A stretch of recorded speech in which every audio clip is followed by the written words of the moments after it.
નમસ્કાર દોસ્તો આ વિડીયોમાં આપણે સમજ્યું કે શા માટે મનુષ્ય જીવનમાં દુઃખ આવે છે, શા માટે મન અશાંત રહે છે, શા માટે ચિંતા, ડર અને નિરાશા આપણને ઘેરી લે છે, અને સૌથી મહત્વપૂર્ણ વાત, આ બધામાંથી બહાર કેવી રીતે આવવું.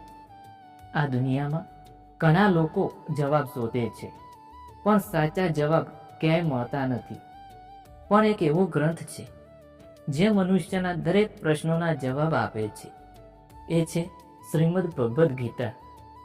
આ વિડીયોમાં તમે સાંભળશો શ્રી કૃષ્ણની એવી અમૃત વાણી જે તમારું મન શાંત કરશે, તમને જીવનનો સાચો અર્થ સમજાવશે અને તમને અંદરથી મજબૂત બનાવશે. તો આંખો બંધ કરો અને આ દિવ્ય વાણીમાં ડૂબી જાઓ. મનુષ્ય જ્યારે જન્મ લે છે ત્યારે તે નિર્દોષ હોય છે. તેને કોઈ ચિંતા નથી, કોઈ ડર નથી. પણ જેમ જેમ તે મોટો થાય છે તેના જીવનમાં પ્રશ્નો વધતા જાય છે. મારે શું કરવું? મારો રસ્તો કયો છે? મારા જીવનનો અર્થ શું છે? અને આ પ્રશ્નો તેને અંદરથી બેચેન બનાવી દે છે. ભગવાન શ્રી કૃષ્ણ કહે છે, હે મનુષ્ય, તું આ દુનિયામાં ખાલી આવ્યો છે અને ખાલી જ જવાનો છે. તો પછી આટલી ચિંતા શા માટે? તું જે કંઈ તારું માને છે તે બધું તાત્કાલિક છે. આ શરીર પણ તારું નથી, આ સંપત્તિ પણ તારી નથી, આ સંબંધો પણ સદાય માટે નથી. તો પછી અહંકાર શા માટે? જીવનમાં માણસ સૌથી મોટી ભૂલ શું કરે છે? તે પોતાની ઓળખ ભૂલી જાય છે. તે માને છે કે હું આ શરીર છું, પણ ગીતા કહે છે, તું આ શરીર નથી, તું આત્મા છે જે ક્યારેય મરે નહીં. આ શરીર બદલાય છે, પણ આત્મા શાશ્વત છે.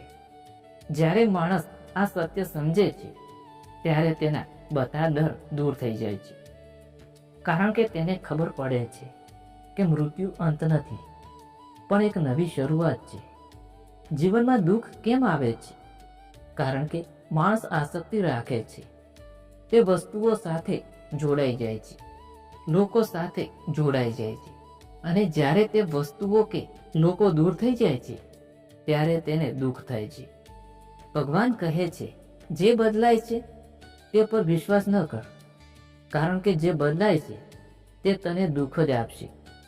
સાચી શાંતિ ત્યાં મળે છે જ્યાં સ્થિરતા હોય છે, અને સ્થિરતા ફક્ત ભગવાનમાં છે. મનુષ્ય હંમેશા બહાર ખુશી શોધે છે. તે માને છે કે પૈસા મળે છે તો ખુશી મળે છે, સફળતા મળશે તો ખુશી મળશે. પણ ગીતા કહે છે, ખુશી બહાર નથી, ખુશી તારી અંદર છે. જ્યારે તું તારા મનને શાંત કરે છે ત્યારે તને સાચી ખુશી મળે છે. મન જ તારો મિત્ર છે અને મન જ તારો શત્રુ છે. જો તું મનને કાબૂમાં રાખે તો તે તને ઊંચાઈએ લઈ જાય છે, અને જો મન તને કાબૂમાં રાખે તો તે તને નીચે ખેંચી લે છે. આ જ ગીતા કહે છે, મનને જીતો. મનુષ્ય જીવનમાં ઘણીવાર નિષ્ફળ થાય છે અને તે નિરાશ થઈ જાય છે. પણ ભગવાન કહે છે, નિષ્ફળતા અંત નથી, પણ એક શીખ છે. દરેક નિષ્ફળતા તને આગળ વધારવા માટે આવે છે. તો તું નિષ્ફળતામાંથી શીખી જાય તો તું ક્યારેય હારશે નહીં. જીવનમાં સૌથી મોટું દુઃખ શું છે? અપેક્ષા. જ્યારે આપણે કોઈ પાસેથી અપેક્ષા રાખીએ છીએ અને તે પૂરી ન થાય ત્યારે આપણે દુઃખી થઈ જઈએ છીએ. ભગવાન કહે છે, અપેક્ષા છોડો અને સ્વીકારવાનું શીખો. જે છે તેને સ્વીકારો અને જે નથી તેને છોડો. આ જ શાંતિનો રસ્તો છે. મનુષ્ય ઘણીવાર ભવિષ્યની ચિંતા કરે છે. તે વિચારે છે કાલે શું થશે, પણ ગીતા કહે છે, કાલનો વિચાર છોડ, કારણ કે કાલ ક્યારેય આવતી નથી, ફક્ત આજે જ છે, અને આજમાં જીવવું જ સાચું જીવન છે. ભગવાન કહે છે, તું ફક્ત તારો કર્મ કર, ફળની ચિંતા ન કર, કારણ કે ફળ આપવાનું કામ મારું છે. જ્યારે તું ફળની ચિંતા છોડે છે ત્યારે તું મુક્ત થઈ જાય છે. જીવનમાં જે કંઈ થાય છે તે તારા હિતમાં જ થાય છે, પણ તું સમજી શકતો નથી. સમય આવે ત્યારે તને બધું સમજાશે. આજ વિશ્વાસ રાખો ભગવાન પર અને પોતાના પર, અને પોતાની પર વિશ્વાસ રાખો. કારણ કે જે વ્યક્તિ પોતાને માનતો નથી તે ભગવાનને પણ નથી માનતો. મનુષ્ય ઘણીવાર કહે છે હું એકલો છું, પણ આ સૌથી મોટો ભ્રમ છે. ભગવાન કહે છે હું હંમેશા તારા સાથે જ છું, તારા દરેક શ્વાસમાં છું, દરેક વિચારમાં છું, પણ તું મને અનુભવી શકતો નથી કારણ કે તારું મન શાંત નથી. જ્યારે મન શાંત થાય છે ત્યારે ભગવાનનો અનુભવ થાય છે. જીવનમાં ઘણીવાર લોકો આપણાથી દૂર થઈ જાય છે ત્યારે આપણે દુઃખી થઈ જઈએ છીએ, પણ ગીતા કહે છે જે આવે છે તે જવાનું છે. આ દુનિયા એક મુસાફરી છે અને બધા લોકો મુસાફર છે. કોઈ થોડા સમય માટે મળે છે અને પછી આગળ વધી જાય છે, તો પછી શોક શા માટે? ભગવાન કહે છે જે ગયું છે તેને છોડવાનું શીખ અને જે છે તેને સ્વીકારવાનું શીખ. જ્યારે તું સ્વીકારવાનું શીખી જાય છે ત્યારે તારા જીવનમાં શાંતિ આવી જાય છે, કારણ કે હવે તું લડે છે નહીં, પણ સમજી જાય છે સફળતા અને નિષ્ફળતા બંને જીવનનો ભાગ છે. જો તું સફળ થાય તો અહંકાર ના કર, જો તું નિષ્ફળ થાય તો તૂટી ન જાય, કારણ કે બંને સમયસર બદલાઈ જાય છે. સમય સૌથી મોટો ગુરુ છે, તે બધું શીખવે છે, પણ એક શરત છે, તારે ધીરજ રાખવી પડશે. ધીરજ વગર કોઈ સફળતા નથી મળતી.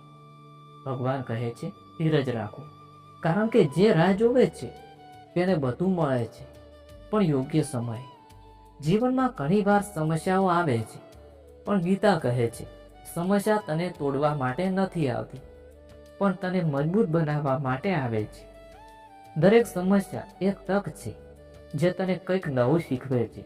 જો તું ભાગી જાય તો તું હારી જાય, પણ જો તું સામનો કરે તો તું જીતે છે. ભગવાન કહે છે ડરશો નહીં, કારણ કે ડર તારા મનનો ભ્રમ છે. જ્યારે તું ડર સામે ઊભો રહે છે ત્યારે પોતે જ ભાગી જાય છે. જીવનમાં સારા અને ખરાબ બંને સમય આવશે, પણ ગીતા કહે છે આ બંને સમય પસાર થઈ જશે. કોઈ પણ પરિસ્થિતિ સદા માટે નથી રહેતી. આથી જ ગભરાવું નહીં, ધીરજ રાખો અને ભગવાન પર વિશ્વાસ રાખો.